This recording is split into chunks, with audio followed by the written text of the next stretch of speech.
At this, the serpent said to the woman, "You positively will not die, for God knows that in the very day of your eating from it, your eyes are bound to be opened, and you are bound to be like God, knowing good and bad."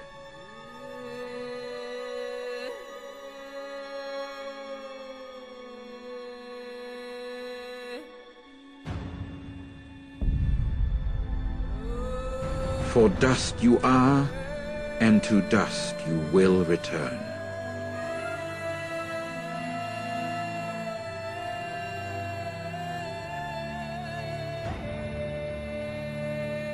That is why, just as through one man sin entered into the world, and death through sin, and thus death spread to all men, because they had all sinned.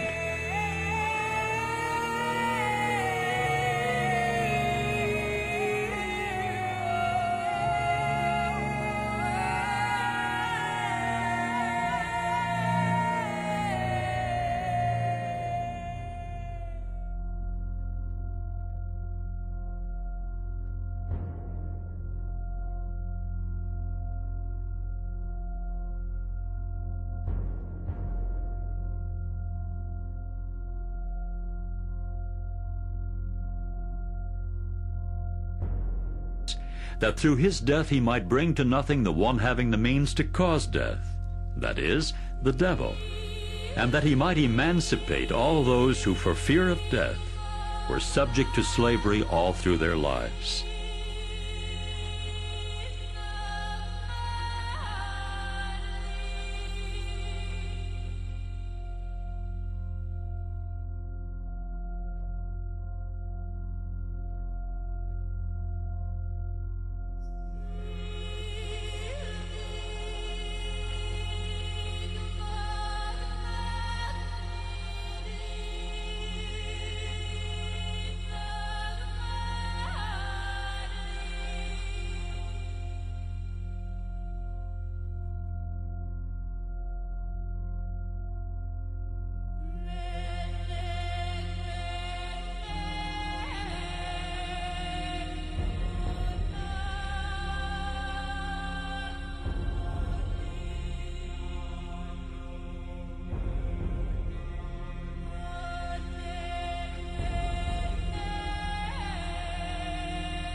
From the beginning of recorded history, what happens when we die has haunted men's minds.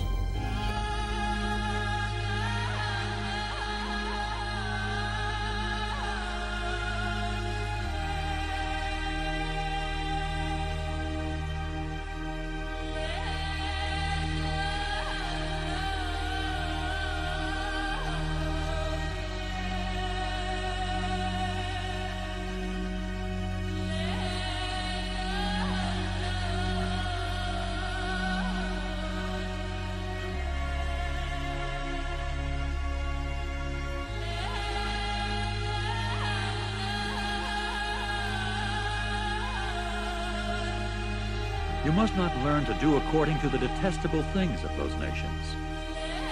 There should not be found in you anyone who makes his son or his daughter pass through the fire, anyone who employs divination, a practicer of magic, or anyone who looks for omens, or a sorcerer, or one who binds others with a spell, or anyone who consults a spirit medium, or a professional foreteller of events, or anyone who inquires of the dead.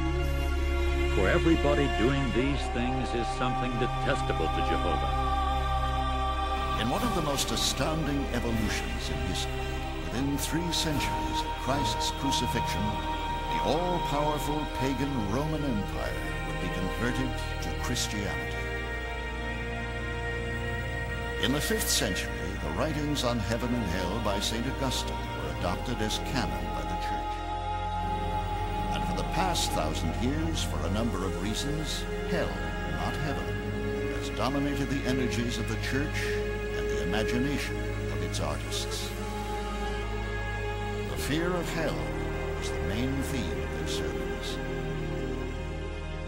Middle of the journey of our life, I came to myself in a dark wood where the straight path was Dante's Inferno. A devout Catholic, he was inspired to set down in 3 books his vision of the state of souls after death.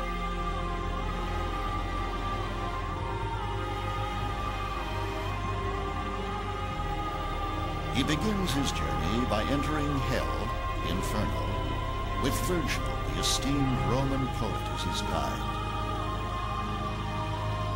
Dante will descend 9 circles into hell before reaching the devil himself.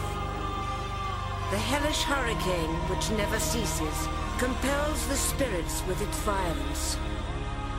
In the Middle Ages, you get wheels to which people are affixed, and the wheel spins and the people turn eternally affixed to the wheels by their hair, by their genitalia. This is really gruesome.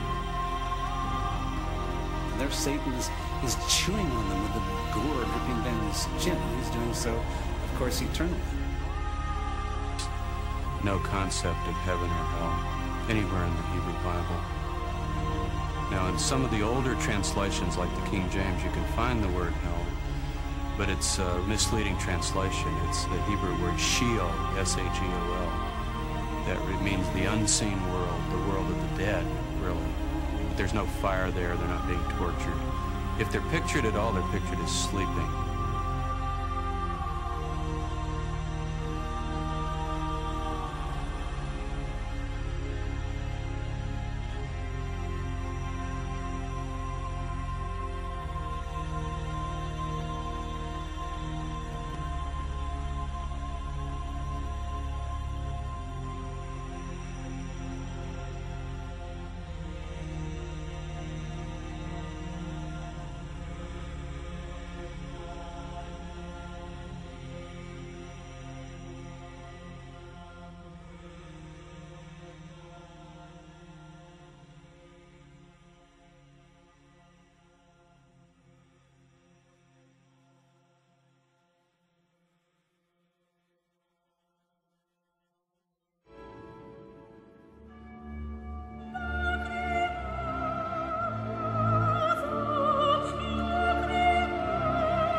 truly our sicknesses were what he himself carried, and as for our pains, he bore them.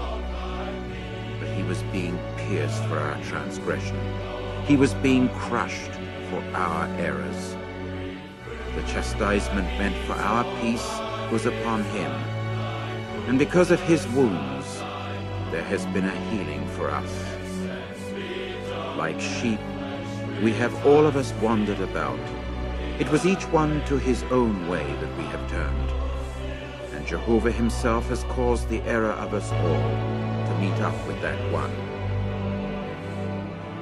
But Jehovah himself took delight in crushing him. He made him sick. If you will set his soul as a guilt offering, he will see his offspring. He will prolong his days.